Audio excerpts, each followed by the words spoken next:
Picture a man at 40 years old, sitting in his luxury penthouse surrounded by everything society told him would make him happy. The corner office, the six-figure salary, the awards on the wall, the impressive title on his business card. He has it all. And he's miserable, completely, utterly, devastatingly miserable.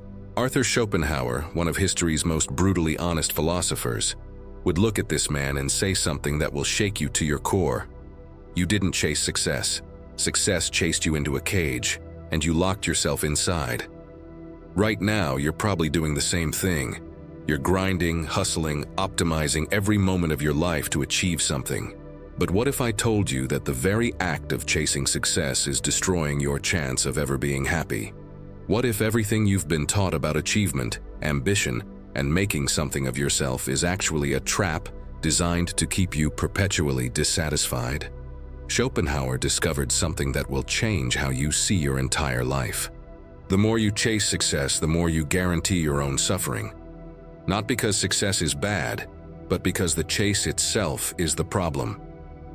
And in the next 20 minutes, I'm going to show you exactly why brilliant minds throughout history stopped chasing and started living.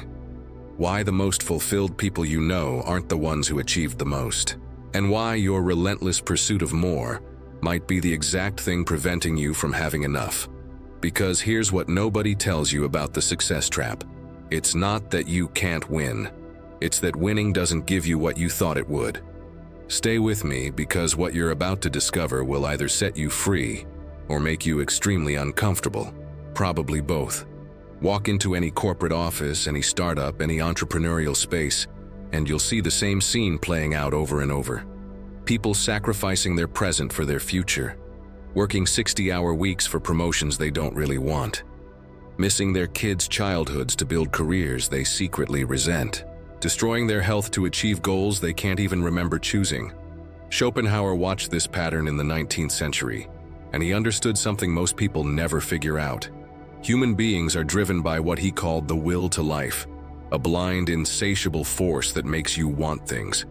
Not because those things will make you happy, but because wanting is what you do. It's your nature.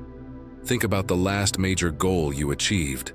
Remember how excited you were pursuing it? Remember thinking that once you got there, everything would be different? You'd finally be satisfied, finally be happy, finally be enough. Now remember what actually happened when you achieved it. There was a brief moment of satisfaction, maybe a few days, maybe a few weeks if you were lucky. Then what? The goal that seemed so important, so life-changing, so essential, became just another thing you had.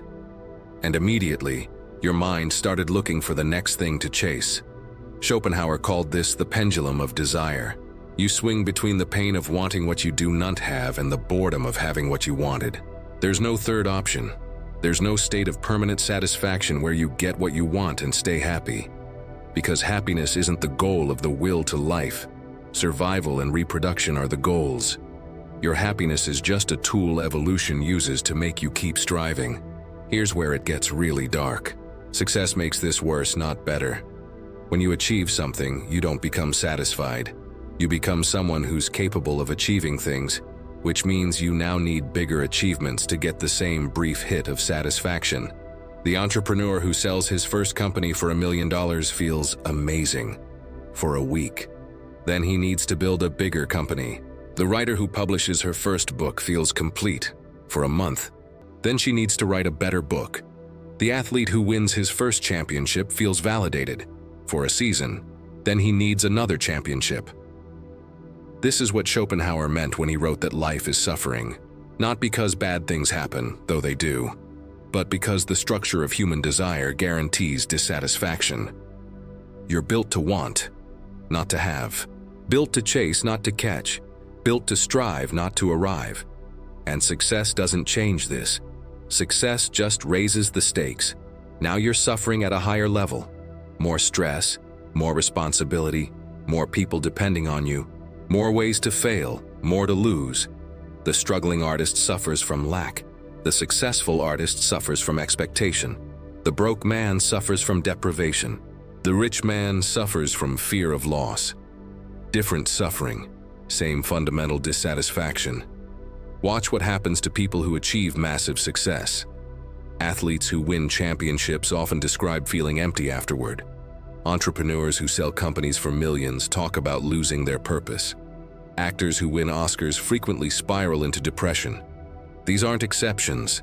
These are demonstrations of Schopenhauer's principle. Achievement doesn't end desire. It just removes the specific object you were desiring, leaving you face to face with the bottomless nature of wanting itself. Most people never see this trap because they're too busy running on the hedonic treadmill. You know this treadmill well. You make more money, so you upgrade your lifestyle, which requires more money, so you work harder to make more money, so you can upgrade your lifestyle again. Each upgrade feels necessary, feels like progress, feels like you're finally getting somewhere. But Schopenhauer would ask you a simple question: where exactly are you getting to? Think about your life 5 years ago. Remember your problems, your struggles, your goals. Now look at your life today.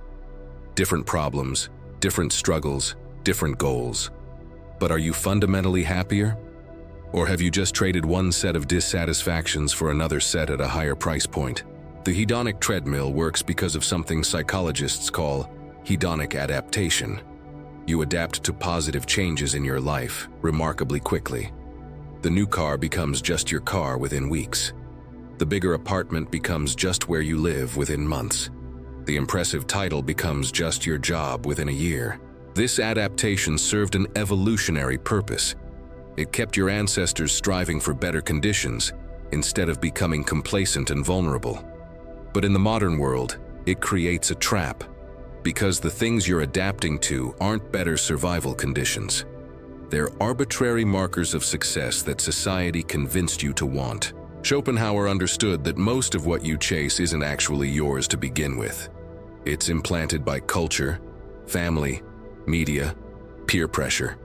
You're running a race you didn't choose, toward a finish line you didn't set, using rules you didn't write. And when you get there, if you get there, you discover something devastating. The achievement doesn't feel like yours because the desire wasn't yours either. Here's what this looks like in practice. You wanted the promotion because it proves you're successful. But who decided that climbing corporate ladders equals success?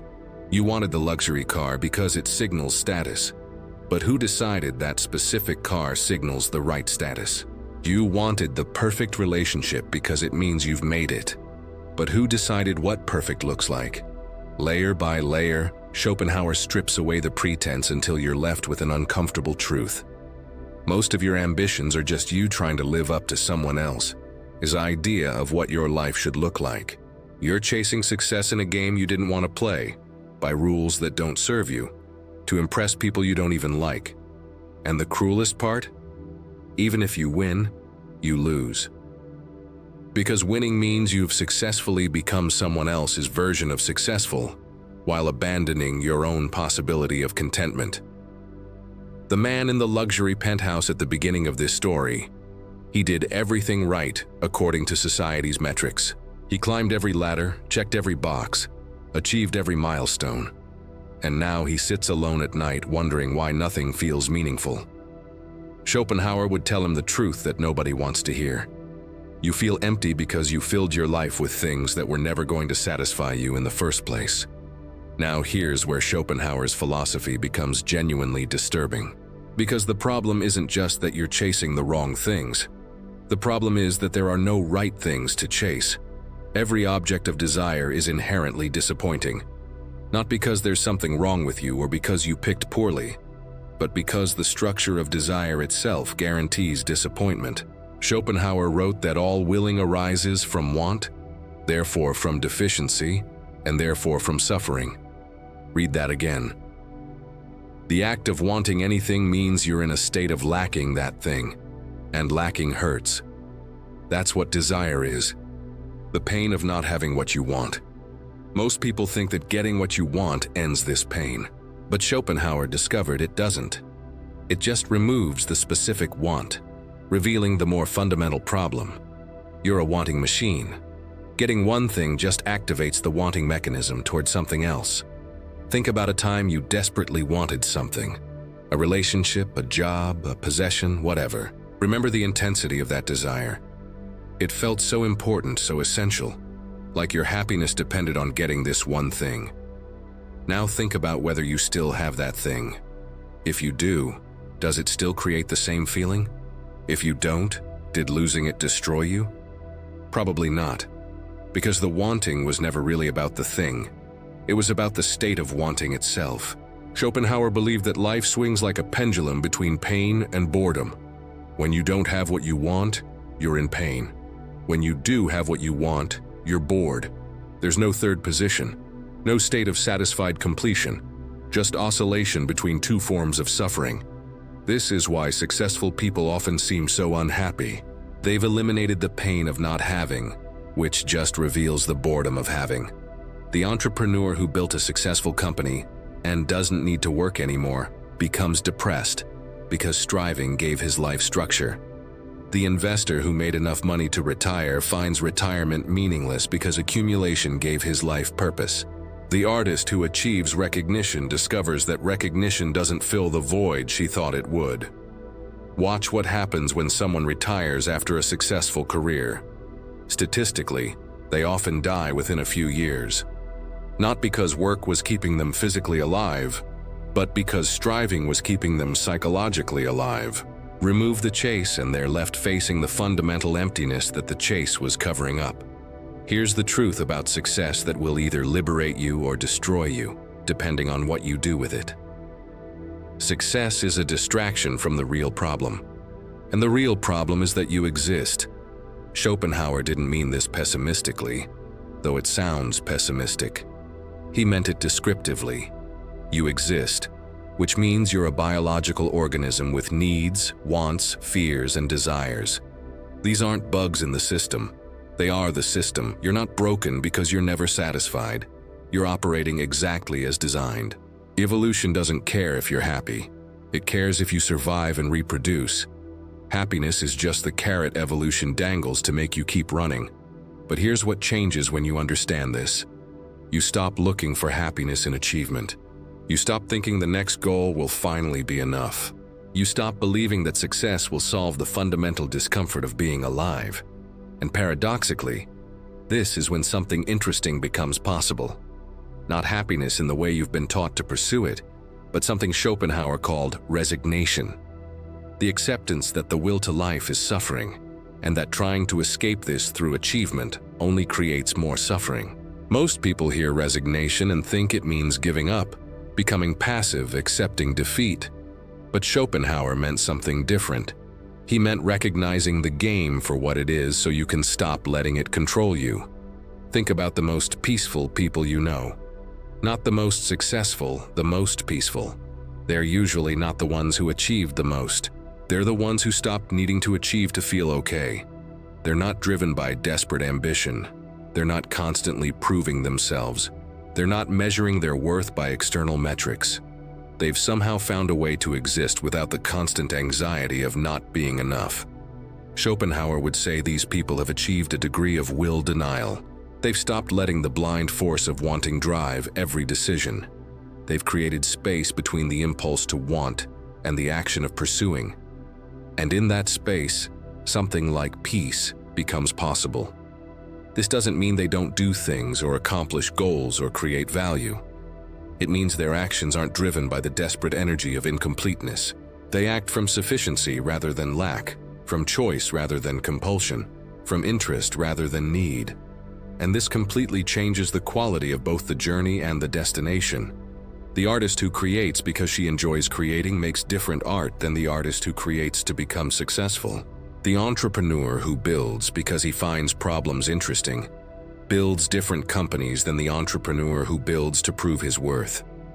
The person who exercises because movement feels good has a different relationship with fitness than the person who exercises to finally have the body that will make them acceptable. Same activities, completely different psychological experiences.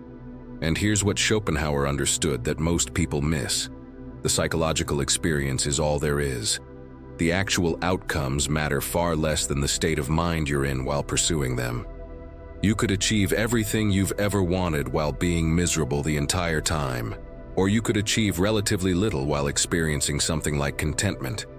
The outcomes look different from the outside, but from the inside, the second life is objectively better, because you're the one who has to live inside your own mind.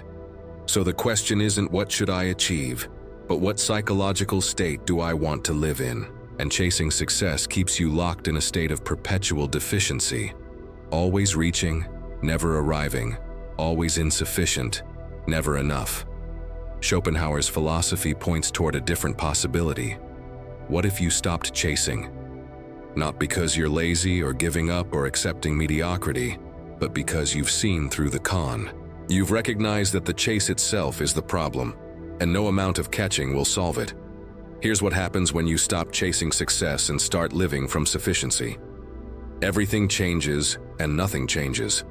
You still do things, but the energy behind them transforms. You're no longer driven by fear of not being enough. You're no longer proving your worth through achievement. You're no longer measuring yourself against arbitrary standards that someone else invented.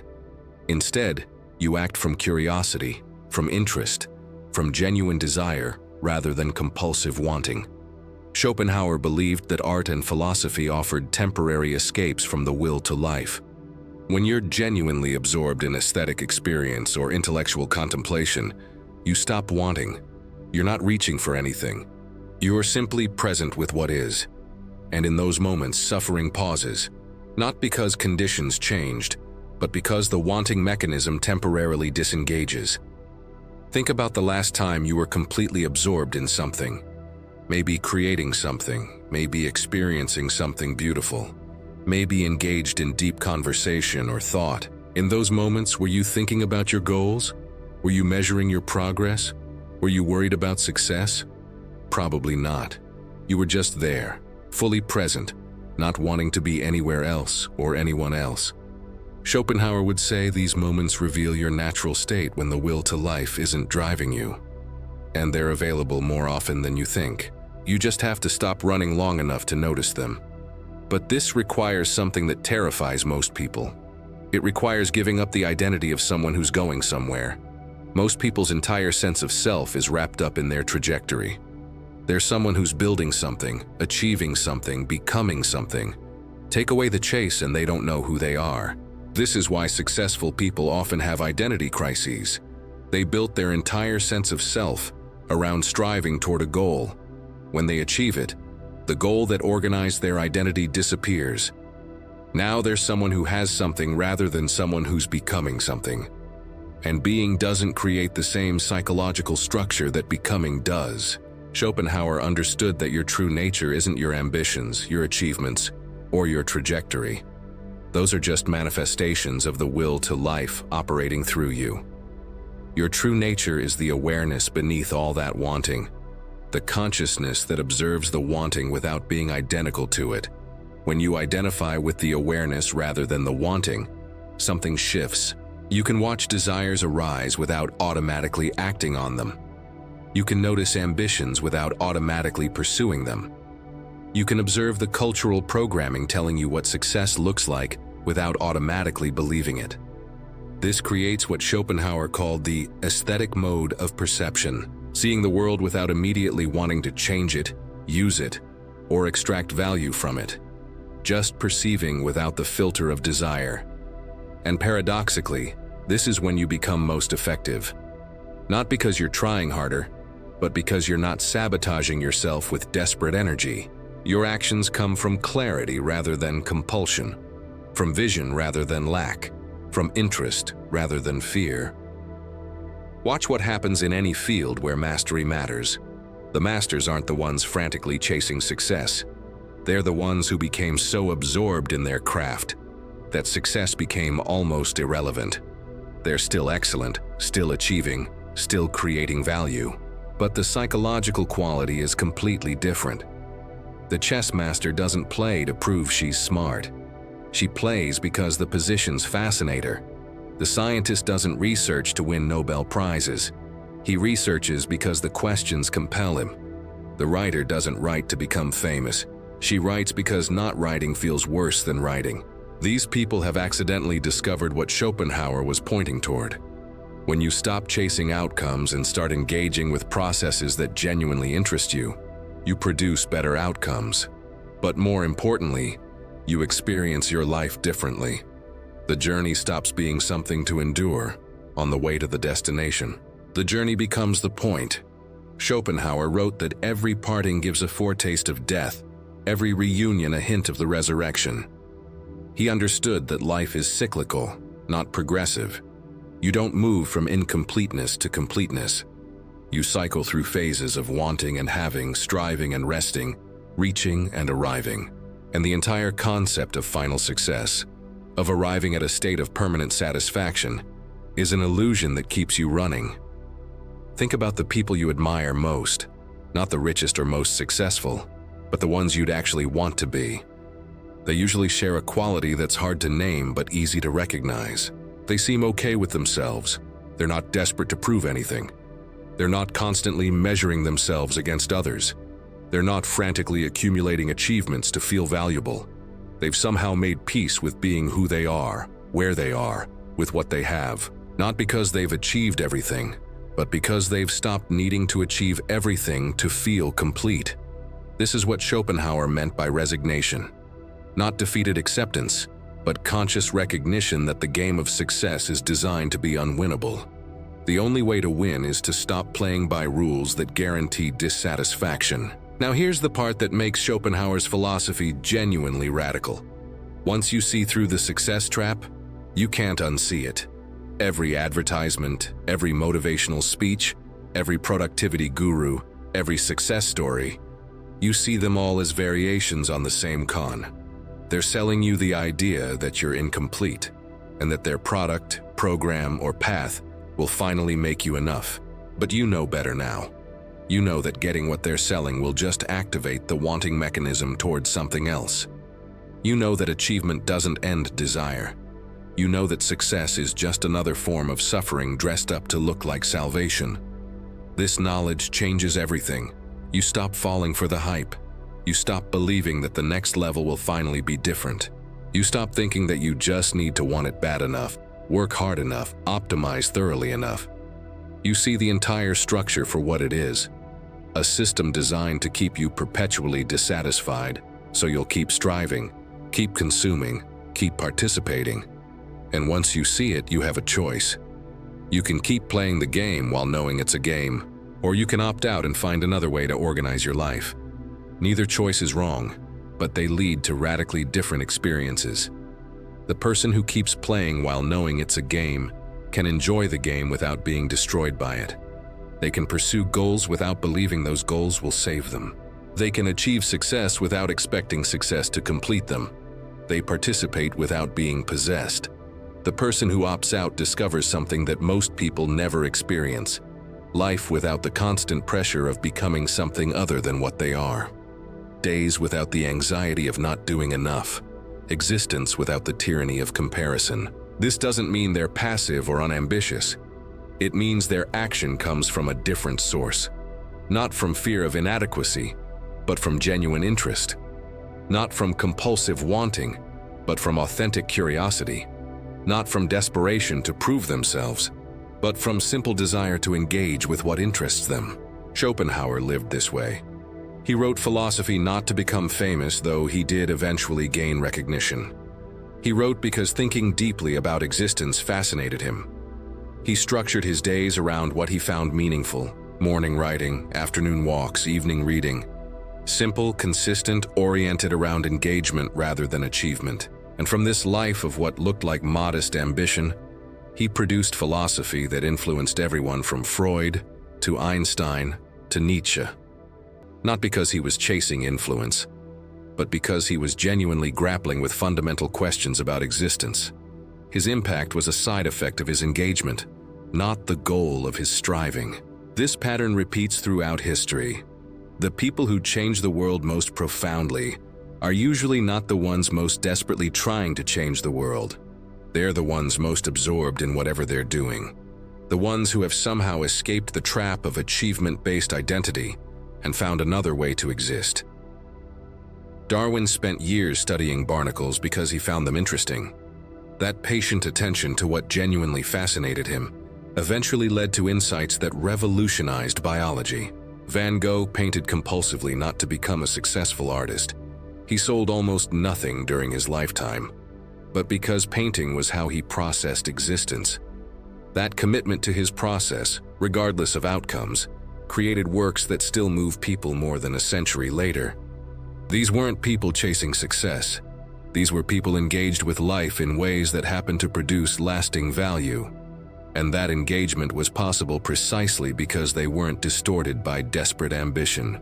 Schopenhauer would say they had achieved a degree of freedom from the will to life. Not complete freedom. That's probably impossible while you're alive. But enough freedom that their actions came from something deeper than compulsive wanting. And that depth is what made their work matter. Here's what this means for you practically. You don't need to abandon your goals or stop doing things or embrace failure. You need to examine why you want what you want. Strip away the layers of social conditioning and see if there's anything authentic underneath. Most of your ambitions won't survive this examination. You'll discover they're just things you think you should want, things that would make you look successful, things that would prove you're enough. And recognizing that these aren't actually your desires is liberating, because you can let them go without feeling like you're giving up on yourself. You're just giving up on someone else's idea of who you should be. But some desires will survive the examination.